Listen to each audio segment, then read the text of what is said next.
नमस्कार, फिर पैसा बोलता है में आपका फिर से स्वागत है। मैं आनंद श्रीनिवासन। आज मेरे अज़ीज़ दोस्त अनीश गुप्ता फिर वापस आ चुके हैं और हम दोनों ज़ी और इन्वेस्को के बीच जो लड़ाई हो रही थी उसकी बात करेंगे और कुछ डिस्कशन भी ये करेंगे कि ज़ी और सोनी मर्जर क्यों हुआ और फाइनली क्या सोनी ज़ी को आप खरीद सकते हो। तो ये पहले मैं कंटूर्स ऑफ द डील बोल दूँगा कि सोनी एक प्राइवेटली हेल्ड कंपनी है, जहाँ सोनी पिक्चर्स को मैक्सिमम होल्डिंग है। ज़ी एंटरप्राइजेज़ सुभाष चंद्रा का कंपनी था। सुभाष चंद्रा का इंफ्रास्ट्रक्चर प्ले फेल हो गया, उसको बहुत सारा कर्जा हो गया, तो उनके सारे कंपनियाँ उनके हाथ से निकल गई हैं। ज़ी की स्टॉक जिसने उन्होंने प्लेज की, सब बोरोवर ने उसको मार्केट में बेच दी और अपना डेट रिकवरी कर दी। डिश टीवी भी उनके हाथ से चली गई और वो भी यस बैंक के हाथ में आ गया। उसका भाई जवाहर गोयल के हाथ से वो स्लिप होता दिखा रहा है। जी के सभी कंपनियां प्रेशर में हैं। तो इसमें इन्वेस्को ने एक ईजीएम की रिक्वेस्ट की, जिसमें उन्होंने अपने उनके बेटे को बाहर निकलने का, पुनीत गोयल को बाहर जाने के लिए एक नोटिस जारी की, ईजीएम की अनाउंसमेंट की।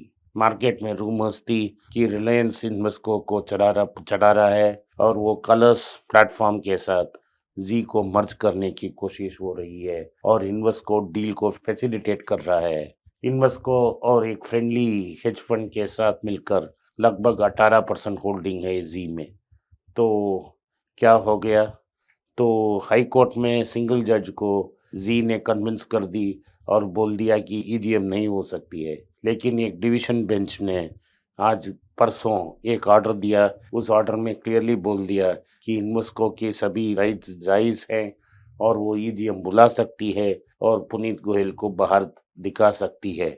लेकिन वो केस जीतने के बाद इन्वेस्को ने पलटा मारा और बोल दिया कि वो संतुष्ट हैं, वो ईजीएम नहीं मांगेंगे, पुनीत गोयल के अगेंस्ट मूव नहीं करेंगे, क्योंकि जी के साथ मर्जर, सोनी के बाद मर्जर के बाद बोर्ड ब्रॉड बेस हो जाएगा। सोनी एक फॉरेन कंपनी है, उनके कॉर्पोरेट गवर्नेंस स्टैंडर्ड्स बेहतर होंगे, बोर्ड रिकॉन्स्टिट्यूट हो जाएगा और पुनीत के पास उतना पावर्स नहीं होगा जो आज है। ये दोनों ब्रांड मिलके एक बड़ा लाइब्रेरी हो जाएगा। वो भारत के दूसरे बड़े सबसे बड़े प्लेटफॉर्म हो जाएगा। दुख की ये बात है कि कोई होम ग्रोन कंपनी इतना बड़ा नहीं हो सकता। स्टार को तो बेच दिया गया, उसके बाद हचिनसन ग्रुप ने स्टार को भी डिस्नी को बेच दिया, वो तो डिस्नी हो गई और सबसे बड़े लाइब्रेरी उनके पास है, स्पेशली स्पोर्ट्स लाइब्रेरी।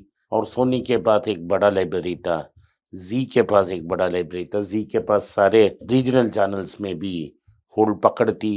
वो पकड़ भी दोनों को मर्ज करते हुए सोनी एक बड़ा जायंट के रूप से उभरेगा। इस दोनों के बारे में, डील के बारे में अनीश जी से बात करेंगे। आपका क्या राय है अनीश जी? तो जैसे कि सब जानते हैं कि मुकेश अंबानी जी जो जिनका रिलायंस वेंचर्स, जिससे वो बहुत सारे मीडिया कंपनी भारत के ज़्यादा से ज़्यादा न्यूज़ चैनल तो ऑलरेडी रिलायंस के कब्जे में है।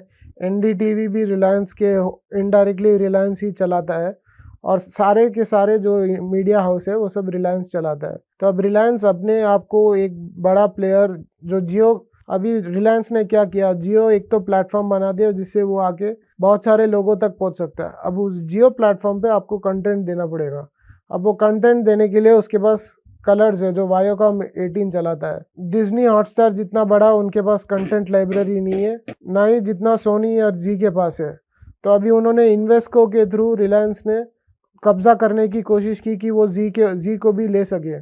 लेकिन इन्वेस्को ने देखा कि जब सोनी के साथ मर्जर होगा तो जी के शेयर होल्डर्स को और ज़्यादा बेहतर होगा। क्या जी और सोनी का मर्जर एक भारत का सबसे बड़ा कंपनी जो मीडिया में बना सकता है? अभी देखेंगे तो जो भी इंडिया के मीडिया कंपनी थे सब विदेशियों ने खरीद लिया है। जैसे हॉटस्टार तो अब डिज्नी के साथ हो गया है, तो स्टार ग्रुप अब हॉट डिज्नी के साथ मिल का विलय हो गया है। और वैसे ही अब जी का जब सोनी के साथ विलय हो जाएगा तो ये भी एक इनडायरेक्टली फॉरेन ओन्ड कंपनी बन जाएगा। तो वायाकॉम 18 जो रिलायंस ओन करता है वही एक कंपनी बच जाएगी जो इंडिया की है। जो जी और सोनी के पास जितना कंटेंट है उतना कंटेंट और शायद किसी के पास हो, और दोनों के पास जब दोनों का विलय होगा तो बहुत बड़ी एक जायंट मानी जाएगी मीडिया इंडस्ट्री में। इससे दोनों को ही फ़ायदा होगा, और आगे देखने की बात है कि कितना शेयर होल्डर्स को फ़ायदा होता है। तो जो आईपीएल की राइट्स आ रहे हैं, डिजिटल राइट्स, उसमें शायद अमेज़न भी एंट्री मारेगी और ये भी बोल रहे हैं कि गूगल भी एंट्री मारेगी।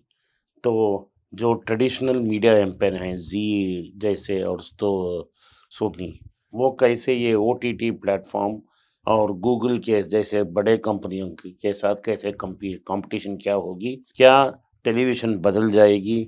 क्या टेलीविज़न मर रहा है? क्या ख्याल है आपका? आप देखेंगे तो टेलीविज़न तो का अंत तो 5 या 6 साल पहले ही शुरू हो गया था। जब हॉटस्टार, सोनी लिव और ये सब ऐप्स आने लगे, जब से इंटरनेट भारत में बहुत ही इजीली अवेलेबल, सबके हाथ में स्मार्टफोन आ गया है, तो ओटीटी का राइज हुआ है। अभी क्यों क्यों कंटेंट जो इंटरनेट पे आता है उससे लोगों को क्या फ़ायदा है, या जो प्रोडक्शन हाउस है या मीडिया हाउस है उनको क्या फ़ायदा है। जब आप टीवी में कोई भी प्रोग्राम देते हैं तो आपको वो सैटेलाइट के थ्रू आता है, उसमें बहुत खर्चा आता है। लेकिन जब आप इंटरनेट के माध्यम से ये भेजते हैं तो खर्चा बहुत कम आता है, और इससे आप खर्चा कम आता है तो आपको मुनाफा भी ज़्यादा होता है। अब जब से इंटरनेट आया है, ओटीटी से पहले छोड़िए, यूट्यूब सबसे पहले आया जिस पे हम लोग अभी बातचीत कर रहे हैं।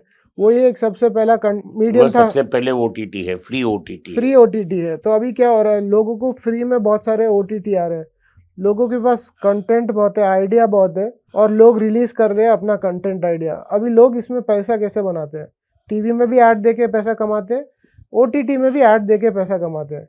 अब क्या गूगल डिपेंड करता है इस पे, बहुत डिपेंड करता है कि गूगल इन लोगों को कितना बढ़ने देगा। क्या यूट्यूब ही एक ओटीटी बन जाएगा और बड़ा ओटीटी? अभी यूट्यूब में भी यूट्यूब म्यूजिक है, यूट्यूब प्रीमियर है, यूट्यूब मूवीज है। अभी यूट्यूब ने ये बोला है कि भारत में उन्होंने 7,000 करोड़, ये लगभग $1 बिलियन की पेमेंट किया है। मतलब जो जो नेट रेवेन्यू उन्होंने वापस दे दी $1 बिलियन। डॉलर की इंडिया में दिया है। हाँ, तो अब जब यूट्यूब एक सब जगह पहुंच चुका है, क्योंकि आपको हॉटस्टार के लिए पैसा देना पड़ता है, सोनी लिव के लिए पैसा देना पड़ता है, जी5 के लिए पैसा देना पड़ता है, जियो के लिए भी आपको, जियो के अगर सिनेमा या कुछ देखना है तो आपको भी उसके लिए सिनेमा उसमें फ्री नहीं आता, उसमें फ्री कंटेंट बहुत कम आता है। अब यूट्यूब में क्या है, आपको फ्री कंटेंट भी मिलता है, पेड कंटेंट भी मिलता है, प्रीमियम कंटेंट भी मिलता है। मेरा ये आने वाले दशक में अगर अमेरिका के राजनेताओं ने गूगल पे अगर हाथ नहीं लगाया तो यूट्यूब आगे सबसे बड़ा ओटीटी प्लेयर बनेगा, क्योंकि उसके पास जो रीच है या पहुंच है वो किसी भी प्लेयर के पास नहीं है। तो फेसबुक भी हो जाएगा ना? फेसबुक उस तरफ बढ़ा नहीं है, फेसबुक उस तरफ बढ़ नहीं पाया है। फेसबुक सबका प्रॉब्लम क्या है, सब लोग आके डिपेंड करते हैं गूगल पे या एप्पल पे, क्योंकि आखिरकार चलता ये गूगल या एप्पल के उस पे ही है। तो अब गूगल के उस पे चलेगा तो लोग फेसबुक में वीडियो देखेंगे या यूट्यूब पे वीडियो देखेंगे। फेसबुक वीडियो, अभी इंस्टाग्राम आया है, इंस्टाग्राम में भी रील्स पॉपुलर है। तो जो लॉन्ग ड्यूरेशन जो कंटेंट होता है, जो लंबी देरी का कंटेंट है, वो सबसे ज़्यादा दुनिया में यूट्यूब पे ही देखा जाता है। तो आपका क्या है कि हम जी की स्टॉक खरीद लें और वेट करें? जी की स्टॉक खरीद सकते हैं, अगले 4-5 साल में अच्छा मुनाफा आ सकता है, क्योंकि एक बहुत बड़ा जायंट बन जाएगा, और अल्टीमेटली जो जो कंटेंट उनके पास है वो किसी और के पास है नहीं अभी। और सारे रीजनल चैनल में भी एंटरटेनमेंट होगा। ठीक है, आप तो देखिए, हम दोनों सेबी रजिस्टर्ड एडवाइजर्स नहीं हैं, तो आप अपना रजिस्टर्ड एडवाइजर से बात कीजिए और लेना है तो जी ले सकते हो। धन्यवाद, नमस्कार, जय हिंद। अगर ये वीडियो आपको पसंद आई, आप हमारे चैनल को सब्सक्राइब कीजिए और बेल नोटिफिकेशन भी दबाएं। अगर बेल नोटिफिकेशन नहीं दबाएं तो आपको नोटिफिकेशन नहीं पहुंचेगा जब हम एक नया वीडियो डालेंगे। अगर ये वीडियो सचमुच पसंद है तो अपने दोस्तों और रिश्तेदारों के साथ शेयर कीजिए। नमस्कार, धन्यवाद, जय हिंद। नमस्कार, मैंने अंग्रेजी में 3 पुस्तक लिखे हैं, ये सब स्टॉक मार्केट के बारे में है। मेरा पहला पुस्तक का नाम है ऑर्डिनरी स्टॉक एक्स्ट्राऑर्डिनरी प्रॉफिट्स। दूसरा अल्केमी ऑफ मनी नाम का basic fundamentals of stock market और मनी के बारे में मैंने दूसरा पुस्तक लिखा है। और तीसरा और final book all about mutual funds नाम का एक म्यूचुअल फंड्स के बारे में भी मैंने एक पुस्तक लिखा है।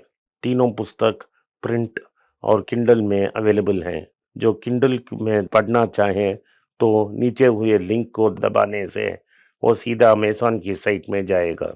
जिन को हार्ड कॉपी चाहिए वो नीचे दिए गए व्हाट्सएप नंबर में अपना फ़ोन नंबर और नाम भेजें तो हमारा टीम उनसे कांटेक्ट करेगा। धन्यवाद, नमस्कार, जय हिंद।